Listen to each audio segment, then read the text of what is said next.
Welcome to the Adam Rothstein Hockey Podcast. This is your podcast for all things hockey. On this podcast, we talk about past history to the modern day and what you can do to grow the sport. I am your host, Adam Rothstein. All right, let's get to the show.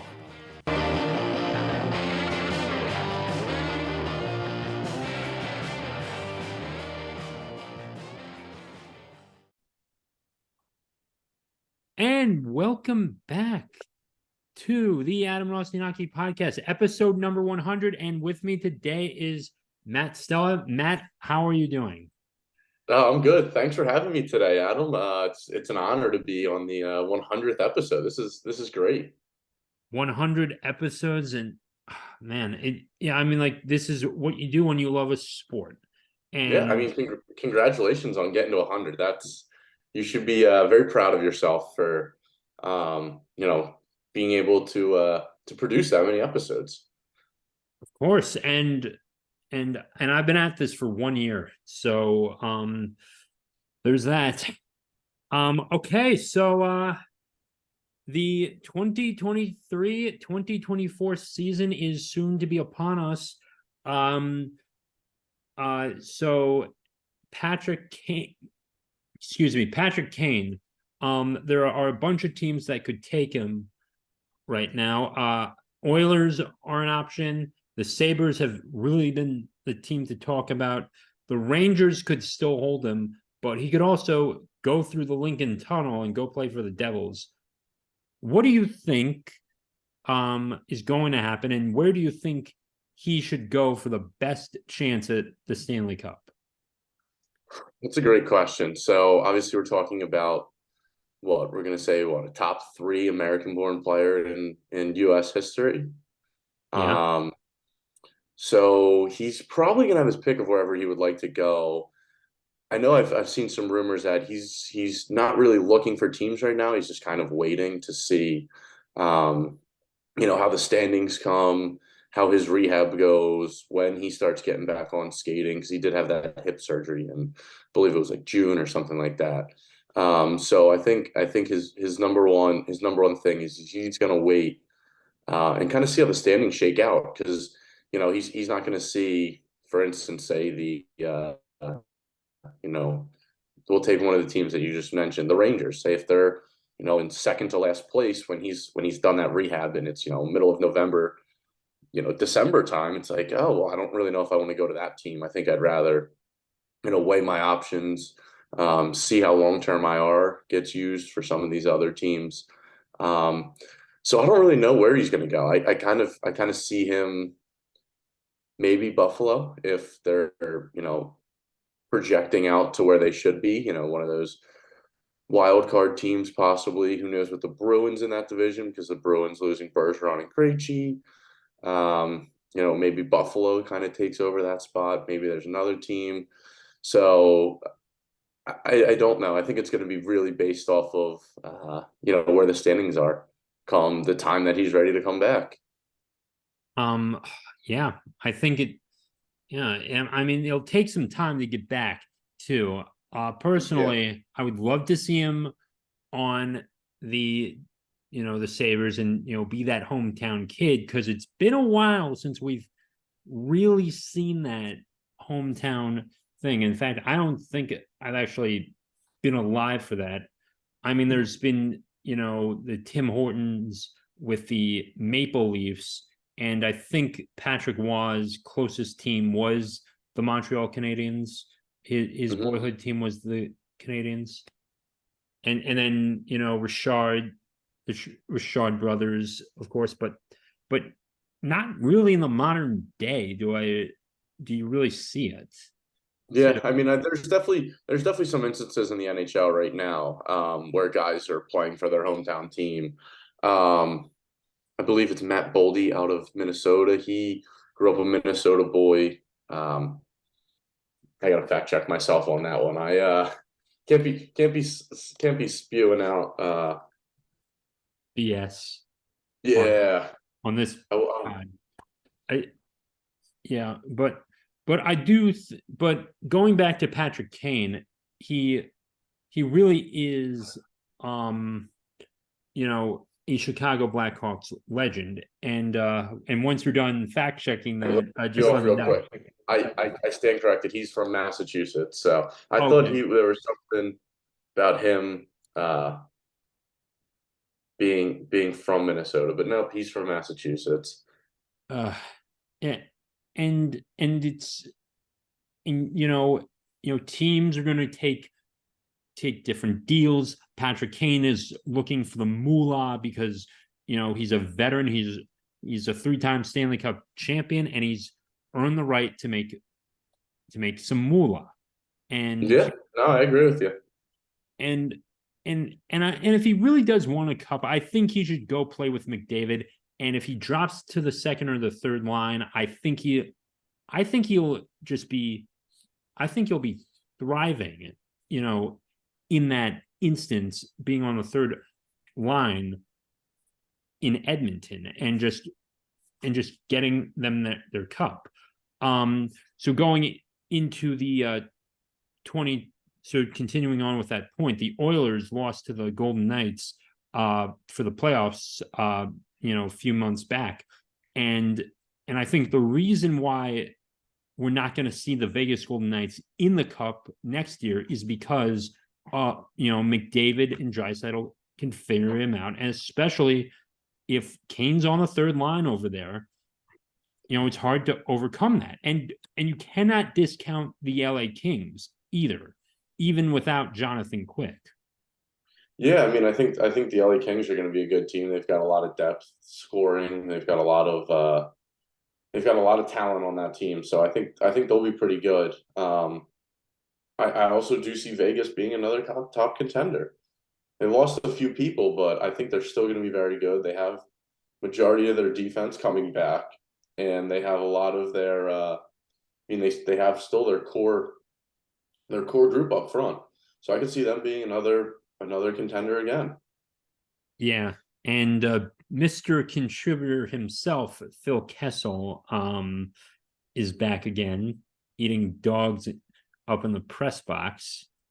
Yeah, Uh, I mean he's still unsigned right now, so that'll be up in the air for where he ends up going.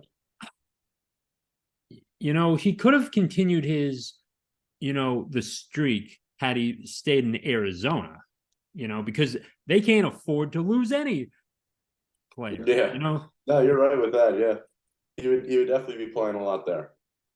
And I think, Vegas had so many units. They had Eichel, they had Marchand, they had Aiden Hill in net, and then and he was and there was someone looming right over his shoulder named Jonathan Quick, and I was thinking, maybe Aiden Hill can win the Conn Smythe, but no, he did a fantastic job against Chucker and those Gatos from the state of Florida. So I mean, that's your team. That's your team down there, the Florida Panthers. You probably would have been so excited if they won. I mean, like, I was like giving updates. I think when they swept the Canes, I was like excited. It's like nice. I was making memes like of Oh yeah. Ralph Wiggum, and but the biggest meme I made during that time was when the Bruins choked, and I had Squidward choking on a fork, Oh and yeah, yeah. I remember that one. That was a great one. and then it's like oh my god, you lost, you guys, in 1 minute, one more minute, and then Patrice Bergeron continues his last dance like Michael Yep. Jordan, and maybe they probably do get past Toronto, and maybe they get past Carolina or something, or New Jersey or something happens there. They probably do wind up in the Stanley Cup, but I don't think they would have defeated Vegas as well. Yeah. The Yeah, I mean, I mean, the Panthers early on, at the very least, exposed the Bruins, and I thought, okay, there's down 3-1 the series. I don't see an eighth seed coming back and beating Boston from Yeah. from that. But apparently we live in the era of weirdness, where a bunch of teams lose a 3-1 lead, and whether you're the Cleveland Indians or the Braves or whatever, you're gonna lose. That can happen.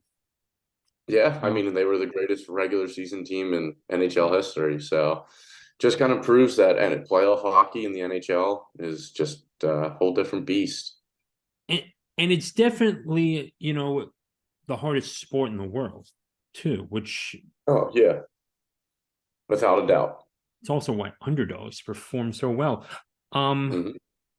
so so when you, so let's move on to a different topic.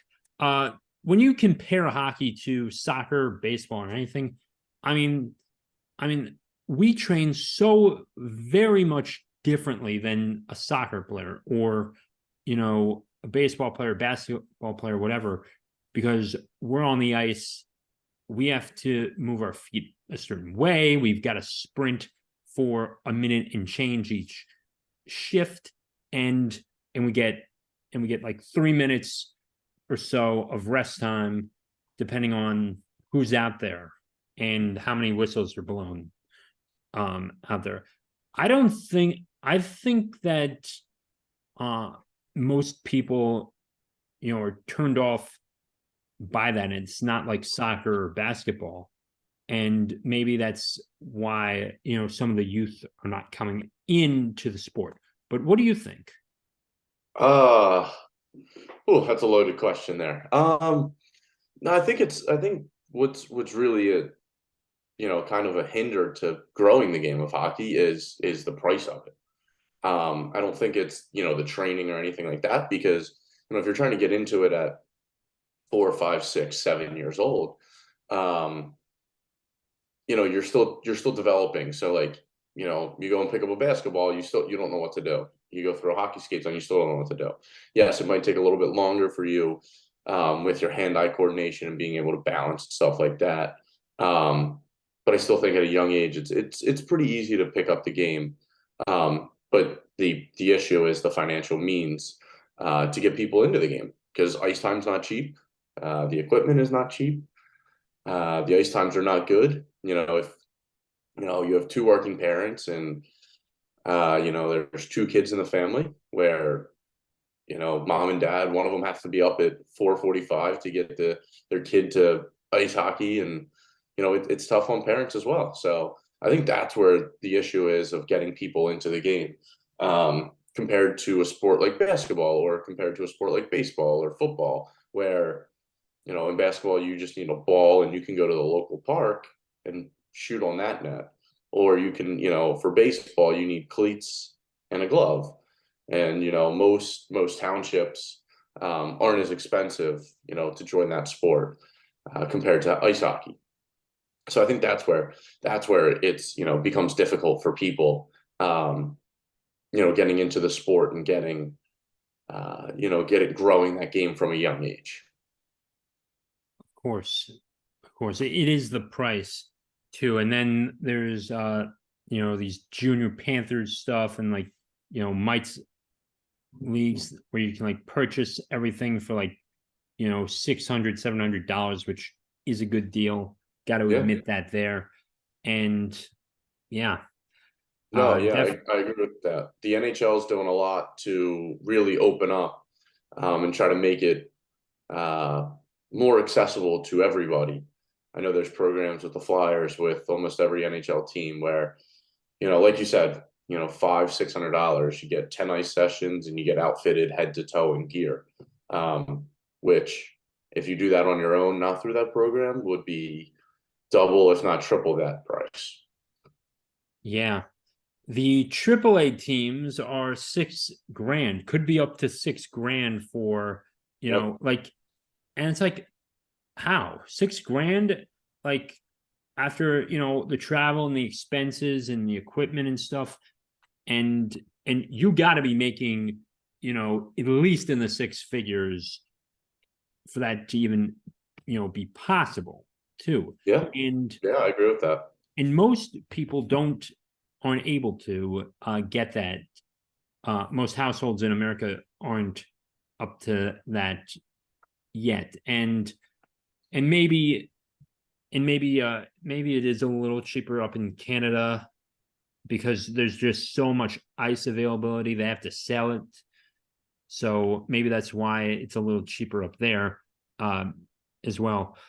I think so. Some of the memories I have, and being fortunate enough to play for the Montgomery Cheetahs, even though it was the American Special Hockey Association, a lot of it, I'm grateful for. I mean, scoring from the blue line, even though they were wrist shots, I mean, it still counts too.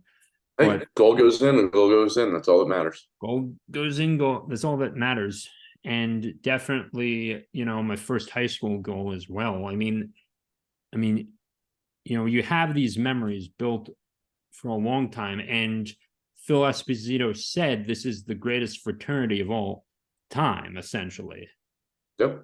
So what were your greatest moments just playing, whether it was Towson, whether it was high school or double A, triple A? It's a good question. I'll probably say my best moment was my first year 16s was winning. We won a national championship that year. Um, so I think that definitely was the best moment. Just that whole year, we won a tournament out in an international tournament out in Chicago. We won international silver sticks in Canada. We had won districts. We had won the national tournament. We just competed and we won. We won a lot of games. And that's a memory that I'll never forget my whole life. Winning that. Tryouts are in April. First second week of April, and being on the ice 1-2 times a week from June all the way until we went to that tournament, and playing in that tournament again 1 year later in April, finally winning. You can feel that hard work finally paying off when you and all of your teammates, your coaches, your parents are celebrating, and all the sacrifices that your parents have to make as well. Your family, traveling all around the country and traveling to here for a game and here for a game and back and all that kind of stuff. So I'd say that's definitely a really good memory of mine. And then playing in high school was another good memory. I was fortunate enough that we had a great support system through our school, and we were able to pull out fans. Sometimes between the two schools, we'd have 500 students at a game on a random Thursday night in January. So that was kind of cool, a cool feeling to come out of the locker room and 250 of your classmates are screaming your name. And you're doing the thing that you love. You love playing ice hockey. You love being out there competing, and everybody at the school gets to see what you're doing and kind of sharing in that love for the game with you as well. So that's just those two memories that stick out to me, and then obviously from the age of 5 through, I mean, now all of the friends that I've made and continue to make. Those are guys that I'll have lifelong friendships with, lifelong bonds with that will never be broken. We'll always be able to, hopefully when we're 80, 90 years old, we'll be able to look back on some of the stupid things we did in hotels and playing mini hockey and up at Lake Placid doing rubber band gun wars and all that kind of stuff. So hopefully, we can keep those bonds together and, just always be able to remember those good times. Of course. I think there's a lot of good memories with me. I at least got to travel and go to Boston and stuff. We didn't go to Nice. Canada. Never went to Canada. I could have gone to Detroit at one point, but then again, it's Detroit, so you don't want to be there, sort of thing. Yeah, yeah, I will. Yeah, I mean, if you know me, I will always make fun of Detroit every I know you time. will. I know you love Don't to like make fun of Detroit. Detroit, don't like Michigan. I'll root for Minnesota or Wisconsin. Um, over I don't know, the Spartans or something every time. But Right. my favorite, I guess, there's a lot of good memories. The first high school goal, you don't forget your first, even if it is Yep. JV and you're a senior on the team. And I thrived in that as well. I mean, but then, you go to varsity and I'm playing defense and it's like, even though I was a reserve, it's like I think I should have just stayed consistent and just been that forward. But what are you going to do now, sort of thing. Yeah. I think, also winning my first game as a coach too, that's great, even though I had Ed's help as well. Yeah. I mean, I was on the bench for it. I can remember how big of a smile you had on your face and how excited you were taking your picture after the game, like with your puck of just how great it was. Do you remember who it was against? I think it was, you want to know something? I don't know. Maybe it was Lehigh, I think. Might How have been don't you Lehigh. know? What? How don't you know? I don't, oh my God, I don't remember. I think I remember who it was. Was it Lehigh? Nope. I think it was IUP, IUP. That's, what's that again? Indiana University of Pennsylvania. Oh, that actually might have been Penn State Berks at the time. No, it wasn't Penn State Berks. I'm gonna look this up real quick. Okay. I remember the date. It was not, no, it was early October, I believe. Yes, it was. It's gonna take me some strolling. I'm listening. Don't worry. Okay. But I definitely put that out there on Facebook and I remembered, something as well. Um, there's a there was a lot that time. But I remember us going up against the Frederick Huskies, I believe, or that's what they Yep, were I do called. remember that. And Nick Pross was there and Panner were there as Yep, all well. the boys were there. It was great. I remember Panner.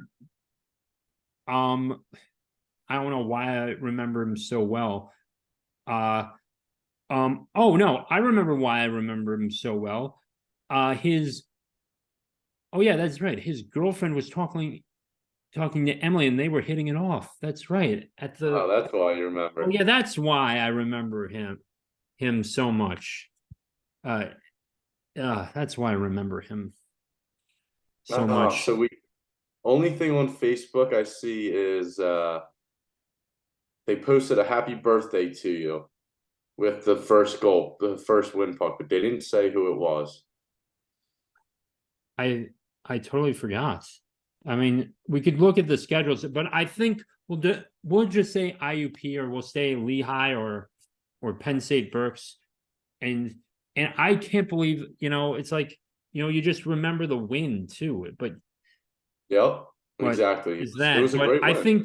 I think the best win for us that either in the following season or in the yeah, it was the following season that it happened. It came against Navy when and Stu, being the one in there and Yep. not Steve Kelly, which you never met him, did you? No, I did not. I never played with Steve Kelly. Yeah, you never met him as well. I think I met him. I think I met him in an alumni game in passing at one point, but I don't think I ever really had too great of an interaction with him. I mean, you both are from the same area, by the way. I do know that. Yeah.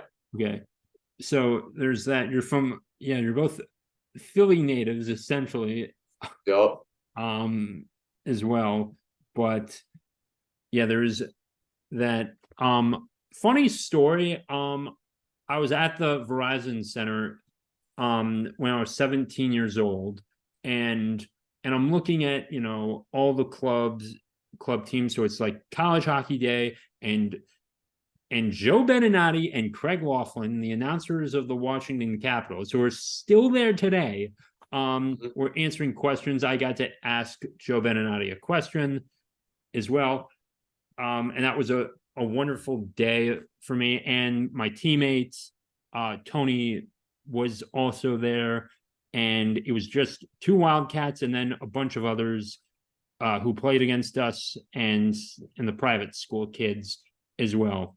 The funniest memory, I guess something else to go along with this was, this UMass coach, really had a bad attitude with us. It's like, I'm not taking these guys. They're terrible. They ain't playing in NCAA hockey. And unfortunately he was right, but it's like, why did you come down here if you were gonna have this attitude sort of thing? Yeah.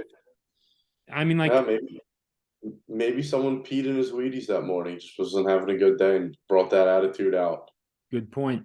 And the other part of this story, I didn't know it at the time, but I definitely talked to Steve Kelly and Ed Slusher at Towson, and I didn't even know I was going to go get into Towson in the 11th grade, and I almost didn't because I was in the FTP program, and you're technically a UMBC student, not a Towson student, with that, and you're just there and you can't participate. And it was frustrating seeing, a couple other teammates who I was just as good at don't get the chance to play as well. There, at least not till I came up against Maryland and Navy. Nice. Yeah. Yeah, I know but you had a pretty good career. yeah, but to go through all that and to make it was tough too. Yeah, I mean, you should be proud of yourself. You were able to make the team. You're able to contribute. That's a huge accomplishment for everybody. No matter how long you've been playing hockey, how short you've been playing hockey, where you played doesn't matter. As long as we all ended up on the same team and all kind of ended up in the same spot. Yeah. If there's one thing you would change about, and I'm trying to think of what I would say. One of the things that I would like, that I might have almost did because we didn't have a goalie for my special hockey team. There was no goalie. I might have been in net. But it would have been weird having, goggles or something, or maybe at 12 I could have gone without the glasses at some point, but I think I could have, I don't think I would have been doing the butterfly right out of the gate, and I certainly would need to be trained on that. And it's still like 2006, and it's still not the standard quite yet. So it would have been easier to be a stand-up goalie and just do what you need to. Yeah, no, I agree with that. You never know. I mean, goalies are definitely interesting people to let shots go flying at them like that. So good for. I mean, you never know. Could have known. Yeah, and maybe that one thing just changes everything for me, and maybe I would have been the starter too. But goalies still get, Stu still had some tough times and everything like that, and they'll still get, be roughed up a bit at times because someone goes flying into you at 20 miles an hour. Yeah, no, I agree with that. There's no safe position on an ice hockey rink. Even a coach, you might get hit with a puck, a stick, anything. There's no safety on the ice hockey rink. I almost got hit with a puck with nothing, with no helmet, so there was that incident at one point. Ed's not there now, coaching us, or coaching the team rather. That's also not there. I'm going to take a little bit of a segue, a little bit of a break. Did you know my audiobook is on audible.com now? Oh, that's great news to hear. Growing Hockey is available on audible.com. So if you sign up for 30 days with a free trial, you get to purchase an audiobook get to try one out. And what better audiobook than yours truly? Adam Rothstein's Growing Hockey. So Well, you can everybody, what? I was gonna say, everybody listening, everyone should head over to audible.com, go get that free trial so we can listen to your book. So listening to Growing Hockey and kind of see your full deep dive on that. I cover everything, Matt, from the WHA, from even from ancient Egyptians and how they started the concept of hockey, from the field and getting it into the ice, and that little dispute on who actually created it, and stuff. I go into all of it. I probably got some things wrong, but for the most part, I give you the history and my perspective and my story and everything, and the evolution of the sticks, the pucks, everything, and the history of the NHL. The one thing I didn't cover was the European leagues. There is, that was maybe a bit of a downside sort of thing. The AHL was a little shorter, but reading this was it was tough. It's like, 4-hour audiobook. You're reading this, you're not reading for 4 hours straight. You have to make sure that you're pausing correctly, you're hitting the marks, you have to go back and edit it. I mean, the whole thing probably took me days to do.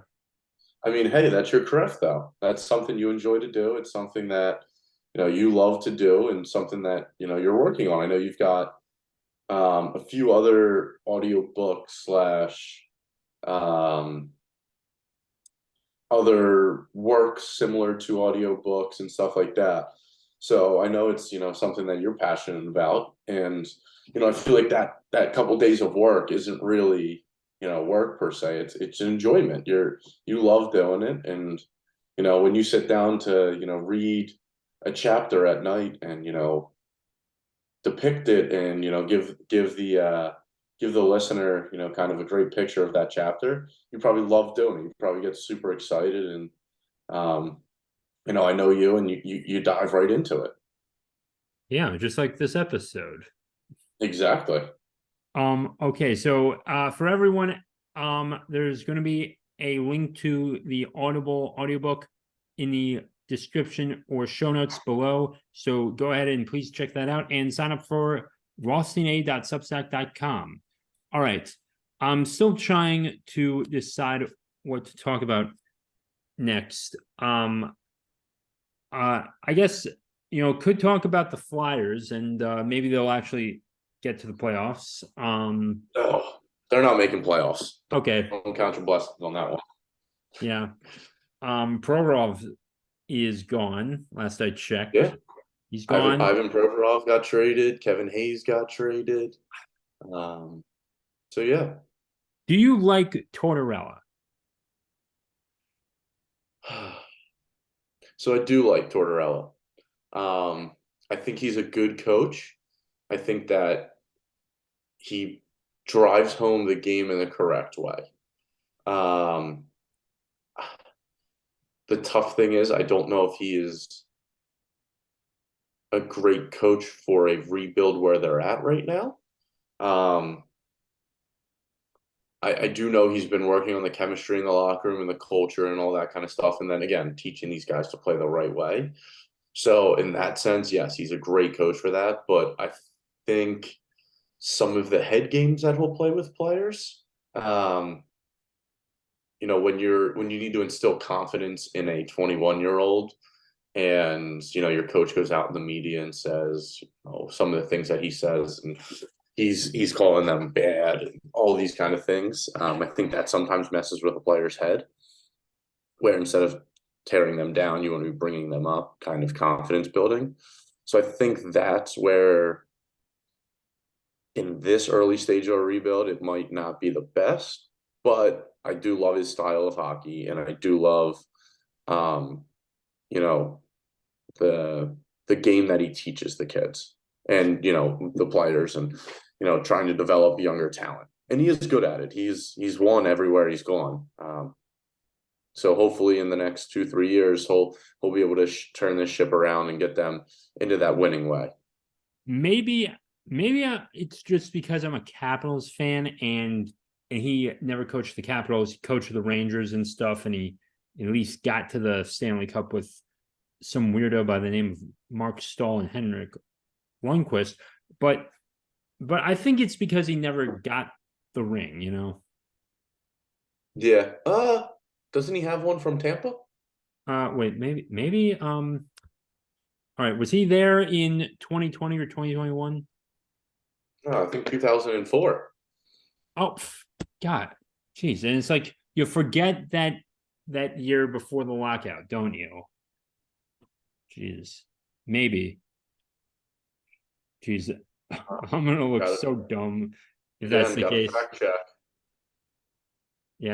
Yeah, professional podcaster here, people. 100 episodes in. Uh, Yep. Yeah, you what's won a that? cup. Want a cup? Yeah, he does have that cup. I mean, maybe his, I do think it's tough for any 21-year-old to like just be a professional athlete, whether it's baseball, soccer, football, basketball, hockey, whatever. It's very difficult, and you're playing at an elite level. You're playing the hardest game in the world, and you have to deal with the media as well. And as we know, we're terrible with the media. Hockey players Yeah. suck with the media. They suck at it. They're like Yeah. vacuum cleaners when it comes to the media. They suck, obviously, but That's a good one. it's tough to deal with. And like, I don't know what, I talked about this before. They need to bring in like some I don't know, some communications expert, or like some speech therapist or something, just to make sure that they can speak properly and actually communicate Well, their ideas well. Because like, I don't, like, you see them on camera for like even the fun stuff, like, Connor McDavid, what is this, and he's holding a VHS tape or something. Even that stuff, it's like you see they're not quite as into it as they're not as excited as they could be, but who knows? so I think there's a couple things with that. So I do think that they do have you know a PR team, and they have people within the organization that can help them, and they use them. I know for sure, but I think that just the personality of hockey players compared to other sports is more team centric. It's more they don't want to be in the spotlight. They don't want to be, it's all about me. It's all about me. For a hockey player, it's whenever you listen to an interview, it's we, it's the team. It's not I, or you know things along those lines. So I think when you really pull a player out into that situation, um, they I don't want to say they don't know how to handle themselves, but they don't feel as comfortable as other people when they're like, so give us your opinion on this. Why did you see this? And you're like, they don't want to say they want to talk about the team. They don't want to be talking about themselves. And I just think that in other sports you see more, I won't say across every sport, but in most other sports you see a more I centric, me centric, compared to the we centric that you see in hockey. And also think about it. These guys have been playing ice hockey at a high level compared to other sports. Yes, other people play in high school and play these AAU teams, play these travel teams. But if you think about it, some of these kids have been playing professional hockey at 15 years old in the OHL, in the Quebec Junior League, stuff like that, where their job is to wake up, train, work out, go play ice hockey. Um, so that's kind of what's been ingrained into them, so that at 21 years old, when they're in the NHL and they stick a camera in your face with 15 reporters, you're not used to it, and it is difficult to public speak, I will say. Um, so I think that's where the hockey player personality kind of goes into a shell compared to other sports. Of course, I think that uh, you know, maybe there is a bit of a cultural difference between there. Um, Jose Bautista in 2015 hit a hit an absolute nuke into the upper deck off this weirdo by the name of Sam Dyson, and Sam Mhm. Dyson was very upset. But then after the game, and we're talking baseball now, Ken Rosenthal interviewed Bautista. I believe it was Ken Rosenthal, and he asked, how do you feel? And it's a do or die situation, and I'm just happy that I got the home run, sort of thing, and that I did it, and it's all good from there. I mean, and even if like, um, you know, who, if like McDavid or Draisaitl scores, a hat trick, it's like, yeah, we performed excellent. It's not the I in that, but I think Yes, exactly. and it can be frustrating, and it's okay to talk about yourself, guys. Like, for any of the NHLers that may watch this or listen to this, say me. It's okay. We have this whole thing called English, and if you're in Quebec, we have this other thing called French.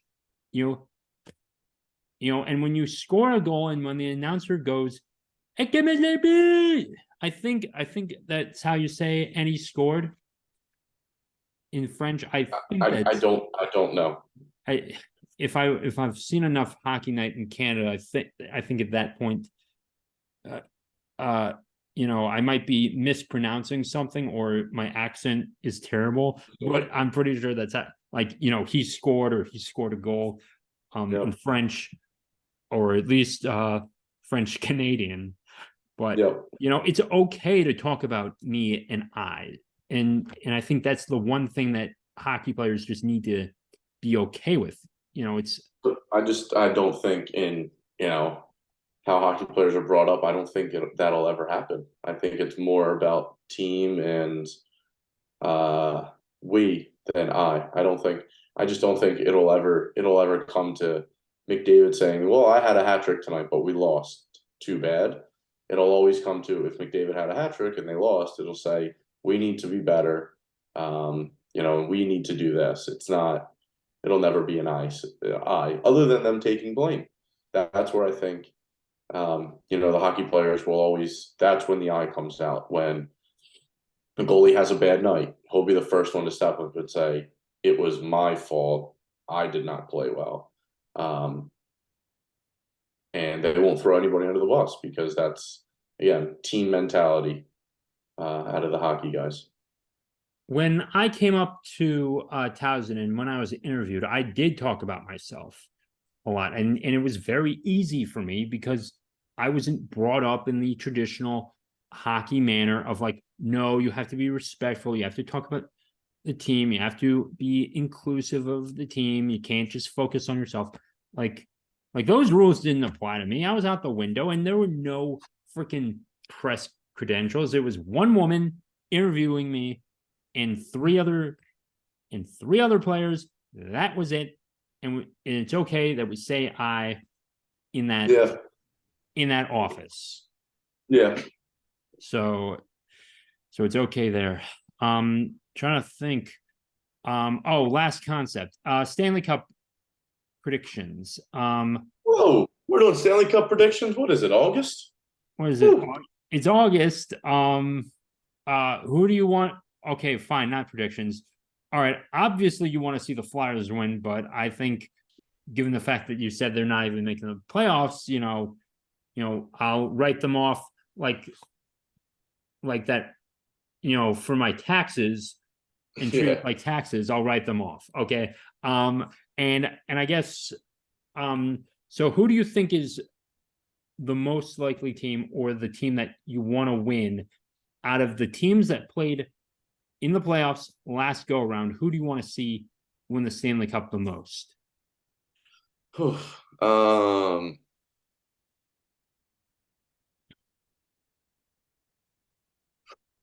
I would like to see Florida win. I like that team. I like how they play.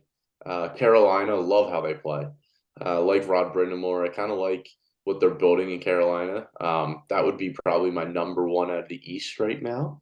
If I had to say, like, that's the team I would like.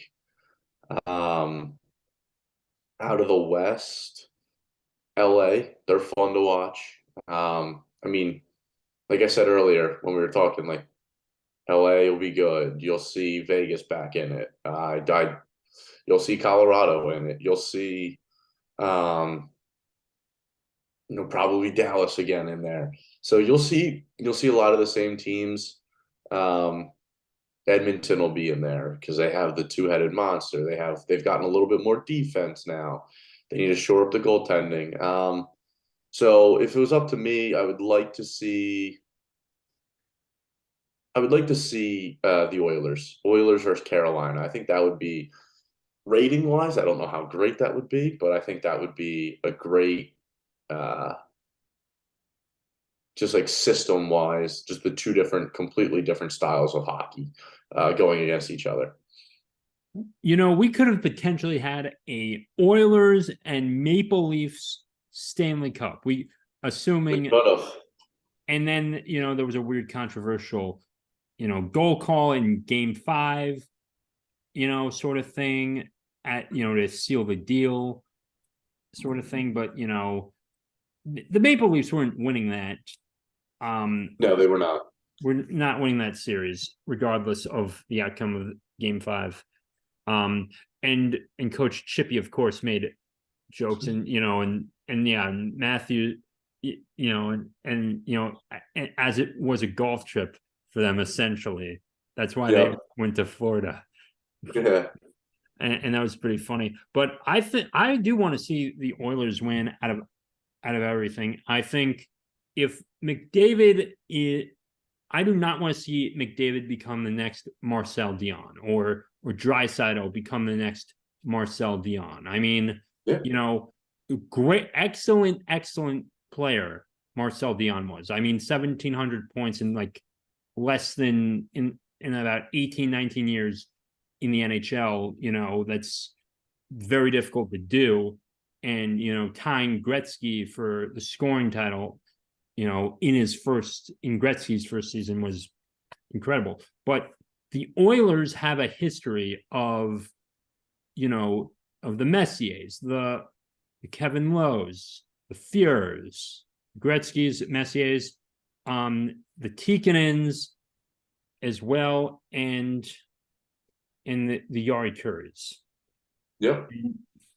And you have Draisaitl now. You have the other Kane. You have, of course, McDavid. You've got Skinner, and depending on what happens with him, Ryan Nugent Hopkins. Not sure if he's staying or coming or going, but and if the other Kane comes in, you've got, you have a good shot at winning the cup, and I think Edmonton would be crazy not to attempt to go get him at this point. Yeah. I I agree with that statement. Like, like to the Oilers front office, go get Patrick Kane, give him whatever he wants. Buy him a Corvette. I don't care. Just get him on the team because the Canadian market needs that dub. They need the dub. Yeah. They need that. They need their cup. They want to drink from Lord Stanley again. I agree with that. It's been way too long for Canada. Anything else you want to talk about before I end this very special episode? No, I just wanted to, again, say congratulations on 100 episodes. I know how grueling it is for you and how much you love to do it and how hard you work at it. And just say how much of an honor it is for me, you to ask me to be on the 100th episode. Of course. All right, everyone. Thank you for listening to this very special episode. So if you'd like to support me, of course, go buy that audiobook. But if you would like to support me on a monthly basis, head over to Substack and become a paid subscriber for $5 a month. You get access to bonus content of videos and paid articles and bonus episodes of audio as well. So you're not going to want to miss it. Plus, if you want to just be a free subscriber, you can get access to my free articles as well, but you have to pay for those audio bonus episodes and those video bonus episodes. So with that being said, everyone, also head over to Apple and Spotify, 5 stars, write me a little review, all that jazz. And with that, I will see you all in the next episode. Take care.